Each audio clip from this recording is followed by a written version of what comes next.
जय हिंद फ्रेंड्स, आज की वीडियो में हम लोग देखेंगे कि यूपी बोर्ड क्लास 12 के बोर्ड एग्जाम में रसायन विज्ञान का पेपर किस तरह से आता है और इसमें किस तरह से क्वेश्चन पूछे जाते हैं, उनका आंसर हमें किस तरह से लिखना होता है जिससे हमें पूरे नंबर मिलते हैं। सारी चीज़ें हम इस वीडियो में देखेंगे। चलिए देखते हैं। इसमें देखिए, सबसे पहले आता है आपका बहुविकल्पीय प्रश्न। इसे आप बोलते हैं मल्टीपल चॉइस क्वेश्चन। तो इसमें देखिए कई सारे क्वेश्चन आपसे पूछे जाते हैं, लगभग 6 आते हैं क्वेश्चन, और जिनमें आपको सही क्वेश्चन का आंसर देना होता है। जैसे षटकोणीय आद्य क्रिस्टल का उदाहरण है तो NaCl है। तो ऐसे देखिए कई सारे क्वेश्चन पूछे गए हैं। इसमें परासरण दाब इसका आंसर हो जाएगा। तो इसमें लगभग 5 से 6 क्वेश्चन आते हैं। ये पर अंगा हो गया और इधर छठवां क्वेश्चन हो गया आपका ये 6 क्वेश्चन 1 नंबर के आते हैं।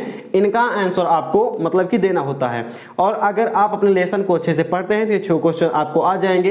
ये कॉन्सेप्ट पर मतलब कि बेसिस होते हैं कि कॉन्सेप्ट अगर आपका क्लियर है तो ये आपको आ जाएगा। और रटने से ये बहुत ही कम याद होता है, बार बार आप इसे भूल जाएंगे अगर आप इसे रटेंगे तो।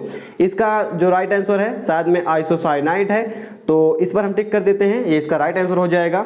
इसके बाद यही क्वेश्चन आपको इंग्लिश में देखने को मिलेंगे। ये बोर्ड एग्जाम का ही पेपर है और आने वाले समय में जो भी बोर्ड एग्जाम होगा उनमें इसी टाइप से क्वेश्चन पेपर आपको देखने को मिलेंगे। ठीक है, यहाँ पर देखिए ये सारे क्वेश्चन जो है आपको इंग्लिश में देखने को मिलते हैं।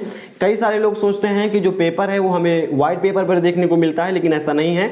जो क्लास 12 का बोर्ड एग्जाम है उसमें आपको ये मतलब कि येलो पेपर मिलता है, और जो 10th का बोर्ड एग्जाम है उसमें आपको व्हाइट पेपर देखने को मिलता है। दूसरा में आपको क्या देंगे, ये अति लघु उत्तरीय प्रश्न, यानी very short answer type question. इसमें देखिए जैसे कि ठोस में बिंदु दोष के प्रकार क्या होते हैं, उदाहरण सहित लिखिए। तो इसमें देखिए इसका आंसर आपको 4 लाइन में लगभग लिखना था। जैसे कि आपको लिखना था कि ठोस में बिंदु दोष इतने प्रकार के होते हैं, तो एक आपको दोष का नाम, उसकी परिभाषा और उसका एक उदाहरण। ठीक है, समझ रहे हैं ना। जैसे कि शॉर्ट की दोष है, शॉर्ट की दोष की आपको परिभाषा लिखनी थी और फिर शॉर्ट की दोष का उदाहरण लिखना था। AGBR होगा, क्या होगा वो आपको लिखना था। उसके बाद फ्रैंकल दोष लिखना था और उसकी परिभाषा, उसका उदाहरण आपको लिखना था। ठीक है, इस तरह से अगर आपने लिखा होगा तो आपको 2 नंबर मिल जाएंगे। फिलहाल आने वाले पेपर में इस तरह से आपको लिखना है। और देखिए दूसरे का क्या है, परासरण तथा विसरण में उदाहरण सहित अंतर बताइए। तो इसमें देखिए सबसे पहले आपको परासरण की परिभाषा और विसरण की परिभाषा से बीच में आपको लाइन खींचनी थी। इधर परासरण की परिभाषा, इधर विसरण की परिभाषा। उसके बाद इधर आपको लिखना था किस विलयन में परासरण होता है, किस विलयन में क्या कहते हैं विसरण होता है। उसके बाद कहाँ पर परासरण नहीं हो सकता, कहाँ पर परासरण हो सकता है। उसके बाद परासरण का उदाहरण और विसरण का उदाहरण। 4 चीजें आपको लिखनी थी। अगर आपने 4 लिख ली इस मतलब कि अंतर में, तो आपको 2 नंबर इसमें आसानी से मिल जाएंगे। उसके बाद देखिए विशिष्ट एवं मोलर चालकता में अंतर। जैसे आपने इसकी पहले परिभाषा लिखनी थी, फिर विशिष्ट चालकता होती क्या है एक सरल भाषा में लिखना था। उसके बाद इसका सूत्र आप लिख सकते थे, उसके बाद इसके एक उदाहरण लिख सकते थे। 4 इसमें भी हो गए, 2 नंबर आपको मिल जाते हैं इसमें। द्रव स्नेही तथा द्रव विरोधी कोलाइड किसे कहते हैं, प्रत्येक का एक उदाहरण समझाइए। ठीक है, तो द्रव स्नेही और विरोधी में आपको 4 इसमें भी लिखना था। अगर आपने 4 लिखा होगा तो आपको 2 नंबर इसमें मिल जाएंगे। उसके बाद देखिए तीसरे का देखते हैं, और ये है आपका एक न्यूमेरिकल क्वेश्चन। 58.1 ग्राम NaCl में इकाई सेलों की संख्या ज्ञात करनी थी। पहले लेसन से ही आपका आया था। तो 1 से लेकर लगभग 5 लेसन तक आपको न्यूमेरिकल पूछे जाते हैं। उसके बाद न्यूमेरिकल नहीं आते हैं, तो उन्हीं पर आप फोकस कीजिएगा जो आपको न्यूमेरिकल मतलब कि 1 से 5 तक दिए गए हैं। निम्नलिखित उपसाह संयोजन यौगिक में IUPAC नाम बताना था, 2 है, और ये उपसाह संयोजक यौगिक से ही आता है। और जो कार्बन की श्रृंखला होती है उसमें से कभी लगभग नहीं पूछा जाता है। तो ये CH2 CH3 वाला मतलब कि नहीं याद करेंगे तब भी आपका काम चल जाएगा।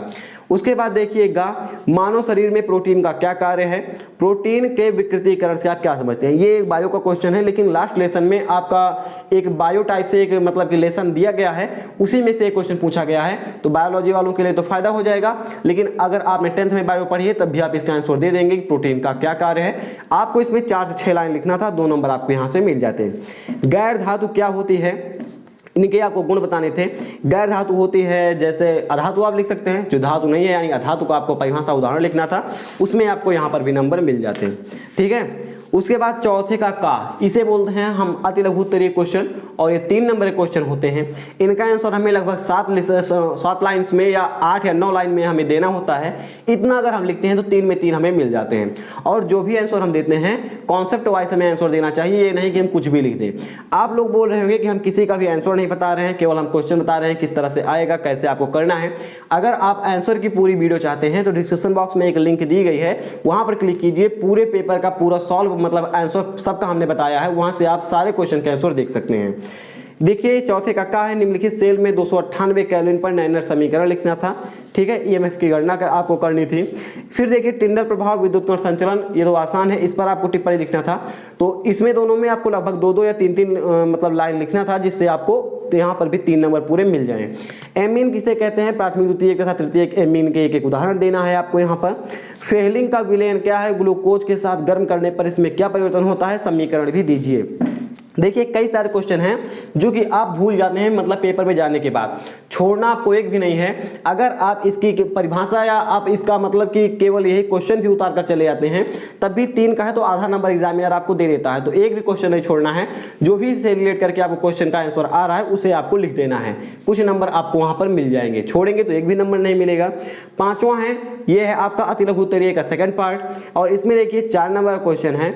मूल प्रभाष से आप क्या समझते हैं। देखिए इसमें आपको टॉपिक पूछ लेगा, परिभाषा देनी है, उसका सूत्र लिखना है, उसके बाद नीचे आपको एक न्यूमेरिकल भी पूछ लेगा, उसको भी करना है। ये चीज आप मतलब तीनों चीज करेंगे तो आपको 4 नंबर मिलेगा। जैसे देखिए अभिक्रिया की आणविकता कोटि में अंतर बोला है, 4 अंतर आपको लिखना है। प्रथम कोटि की अभिक्रिया के लिए देखिए 100 सेकंड आपको टाइम दिया गया है, सांद्रता भी आपको दी गई है, आधी रह जाती है, तो वेग स्थिरांक ज्ञात करना है।